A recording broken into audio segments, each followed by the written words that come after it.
Disclaimer. একটি বিশেষ ঘোষণা, আগামী কাল থেকে আরম্ভ হতে চলেছে এসআইআর। তাই সমস্ত জনগণের উদ্দেশ্যে জানানো যাচ্ছে যে আপনারা আপনাদের উপযুক্ত ডকুমেন্টস নিয়ে তৈরি থাকবেন। বিএলওরা আপনাদের বাড়ি বাড়ি গিয়ে ফর্ম দেবেন। একটি বিশেষ ঘোষণা, আগামী কাল থেকে ভোটার কার্ড সংশোধনীর প্রক্রিয়া আরম্ভ হবে এবং বাড়ি বাড়ি যে এসআইআর ফর্ম বিএলওদের মাধ্যমে বিলি করা হবে।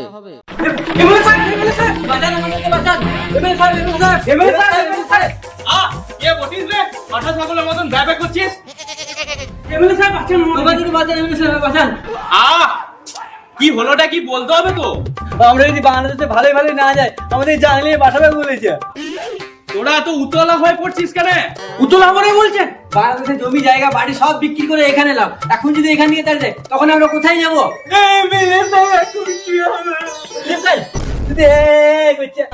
আরে থাম না, তোদের দোয়া যখন আমি এমএলএ হয়েছি তাহলে আমারও তো কিছু কর্তব্য তোদের জন্য করার। আমাকে একটু ভাবতে দে।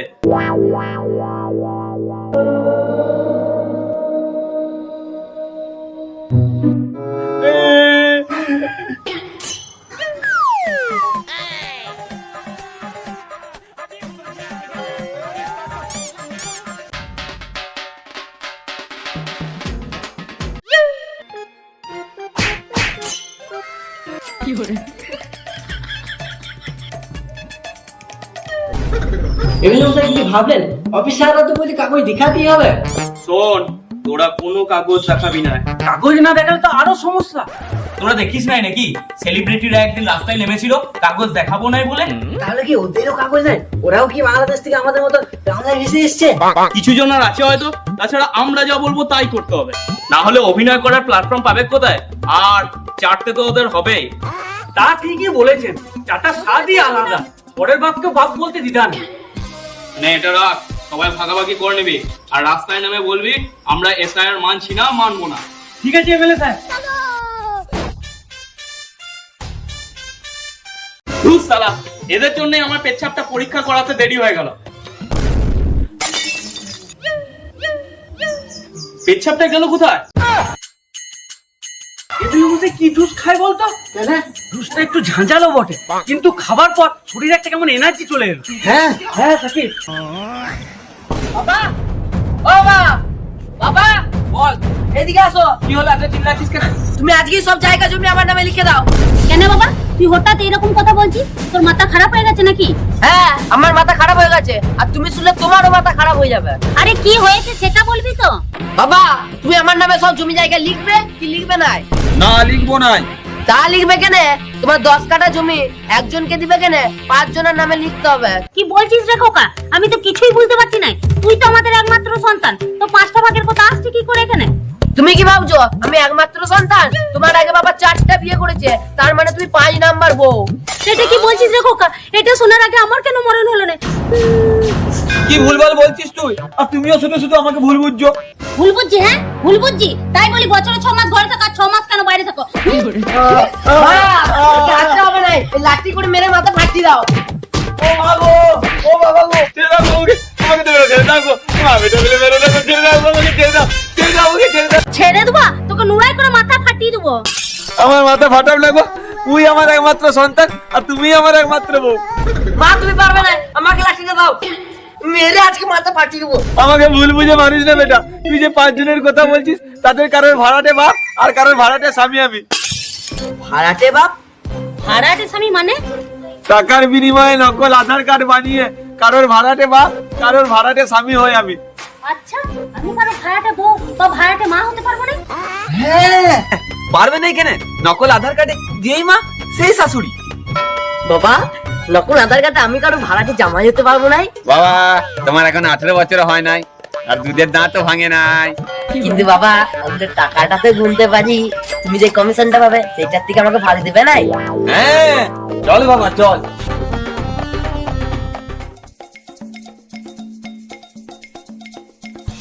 কেউ বাড়িতে আছেন? হ্যাঁ বলুন। এটা খোকন দাসের বাড়ি? গরু পার্কে কোথায় গেছে, কিন্তু কিসের জন্য এসেছেন? সব বলবো, আপনি আগে বলুন তো খোকন দাসের ভোটার কার্ড বাংলাদেশেও আছে আবার আমাদের ভারতবর্ষেও কেন আছে? আধার কার্ড ভোটার কার্ড ও তো এদেশেরই আছে, আমরা রেশনও পাই। আর ও তো 30 বছর আগে এখানে এসেছে। 30 নয়, 3 বছর আগে এসেছে। আর খোকন দাস কিভাবেই বা এখানে এলো? ও বলতে ছোটবেলায় গরু পাল চড়াতো, আর একটা গরু খুঁজে পাচ্ছিল না, খুঁজতে খুঁজতে নদী পেরিয়ে ভারতে চলে এসেছে। বুঝলাম। গরুটা বাংলাদেশের পালে ফিরে চলে গেছে, তবু আপনার স্বামীর আর বাংলাদেশে ফেরার ইচ্ছা হলো না। না মানে আপনার মায়ের নাম চম্পা দাস? না, আমার মায়ের নাম রমজান বিবি, আর আমার বাড়ি বাংলাদেশে। খোকন দাসের সাথে ফেসবুকে আলাপ, তারপর বিয়ে। তাহলে চম্পা দাস কার নাম? মায়ের পরিচয় দিয়ে রাজু শেখের থেকে খোকন দাস নাম হয়েছে। ওর মায়ের নাম চম্পা না কাজল, আমি ঠিক মতো বলতে পারছি না স্যার। সেটা তো আমিও বুঝতে পারছি না। চম্পা দাস এখানে ওর মায়ের নাম, আবার বাংলাদেশে রমজান বিবি মায়ের নাম, আবার রমজান বিবি এখানে আপনার মায়ের নাম। দেখুন, বাংলাদেশ থেকে অনেকে এখানে এসেছে, তাদেরকে গিয়ে ধরুন গা। আমাকে একা ধরছেন কেন? আমি কি একা এসেছি নাকি? এই দু দেশের ভোটার কার্ড করে আপনারা আমাদের দেশের সুযোগ সুবিধা ভোগ করবেন, আর আপনাদের জন্যই আমাদের দেশের জনগণ এই সুযোগ সুবিধা থেকে বঞ্চিত হবে। এটা তো ঠিক না। তা আমি কি করব? আপনাদের দেশের নেতা মন্ত্রীগুলোকে সামলান। কিছু কাটমানির লোভে তো আমাদেরকে ঢুকতে দিয়েছে। তাহলে আপনার সঠিক নামটা কি? বাংলাদেশে আমার নাম ছিল নাফিসা খাতুন, আর এখানে হয়েছে ইন্দ্রাণী দাস। জালি ইন্দ্রাণী দাস, আপনি এরপর বাংলাদেশে খাবেন ঘাস। দেখুন, বেশি রং চালাকি করবেন না, নাহলে এমন ছিঁড়ে ছিল তাহলে কেস দেবো না, জেলে করবেন বাস। ছিরুন ছিরুন, এটা দেখতে পাচ্ছেন? এটা হচ্ছে স্পাই ক্যামেরা। আপনি কেন, ওটা পৃথিবীর মানুষ আপনার ওই ছেঁড়া দেখতে পাবে। ভুলে গেছি বিয়েলে স্যার, আর কোনোদিন হবে না। দেখুন, আমাদের যেন ভোটার কার্ডে নাম থাকে। আমরা জনগণের টাকায় বেতন পাই, আমরা দেশ বিরোধী কাজ কোনো মতেই করতে পারবো না, সুতরাং আপনার ভোটার কার্ডে নাম থাকবে না।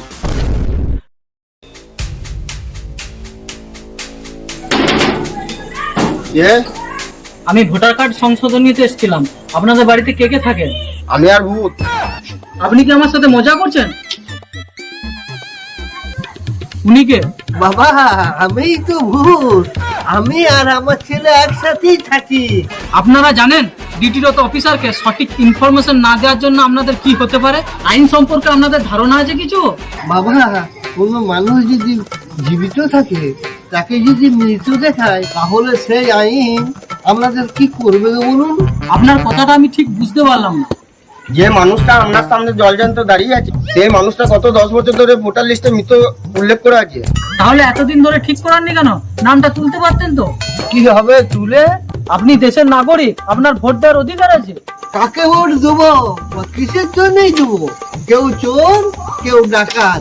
ভোটার লিস্টে কমসে কম নামটা তুলে নিন, তারপর তো আমাদের নোটা অপশন আছে। আমি যদি নটাতেই ভোট দিই তাহলে আমার নামটা তুলে কি লাভ? আপনারা যা ভালো বুঝেন তাই করুন। যেমন দেশের মূর্খ জনগণ, তার আবার নির্বাচন। হ্যালো স্যার, হ্যাঁ আমি জামাই কলোনিতে ঢুকছি। বুঝতেই তো পারছেন কত সেনসিটিভ এলাকা। একটু যদি পুলিশ প্রোটেকশনের ব্যবস্থা করে দিতেন তাহলে খুব ভালো হতো।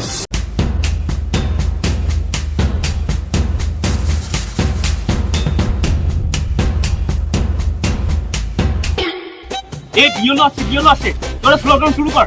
আমরা এসআইআর মানছি না, মানবো না। আমরা এসআইআর মানবো না, আমরা এসআইআর মানছি না, মানবো না। আপনারা আমার কাছে বাধা দিচ্ছেন কেন? আমরা এসআইআর মানছি না, মানবো না। আমরা এসআইআর মানছি না, মানবো না। আপনাদের কাছে কি কোনো ডকুমেন্টস নেই যে আমাদের এসআইআর এর কাজে বাধা দিচ্ছেন? এ বিওলো, বেশি কায়দা মারাবেন নয়। এই এলাকাটার নাম জানেন তো? জামাই কলোনি।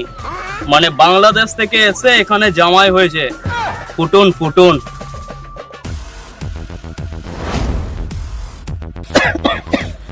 আমি তো সেই জামাইদেরই আদর করতে এসেছি এমএলএ মশাই।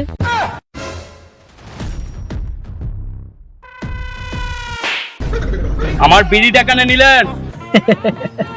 এমএলএ মশাই, এই বিড়িটার দাম কত? খুব জোর 50 পয়সা, আর তার জন্য আপনি আমাকে চড় মারলেন। আমার একটাই বিড়ি ছিল, আর সেটা তো আপনি ভাগ বসালেন কেন? এই একটা বিড়ি, সেটাতে আমি ভাগ বসালাম বলে আপনি আমাকে চড় মারলেন। অথচ যারা অবৈধ ওপার বাংলা থেকে এসেছে এবং আমাদের দেশের সমস্ত কিছু জিনিসের ওপর অবৈধভাবে ভাগ বসাচ্ছে, তখন আপনার বিবেক জাগ্রত হচ্ছে না?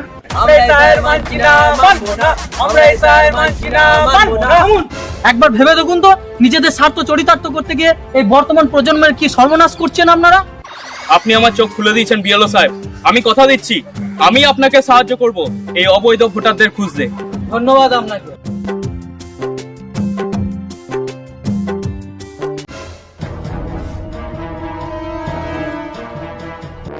এটা কি করলেন এমএলএ মশাই? আমাদেরকে আন্দোলনে নামিয়ে আপনি নিজেই সরে গেলেন।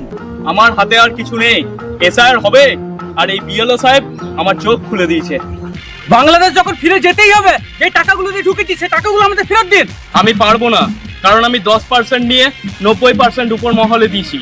আমরা তো উপর মহলে দিই না, আমরা আপনাকেই দিয়েছি। আমরা আপনার কাছেই নেব, আপনি বলুন ফেরত দিবেন কি দিবেন না। সত্যি আমার কাছে কোনো টাকা নেই, তোমরা আমাকে ছেড়ে দাও। আমি ছেলের দিব্যি করে বলছি, আমার ঘর পরিজন আছে, আমাকে ছেড়ে দাও তোমরা। আমরা ঘর পরিচয় নিয়ে আপনার আশায় এসেছিলাম। মার শালাকে।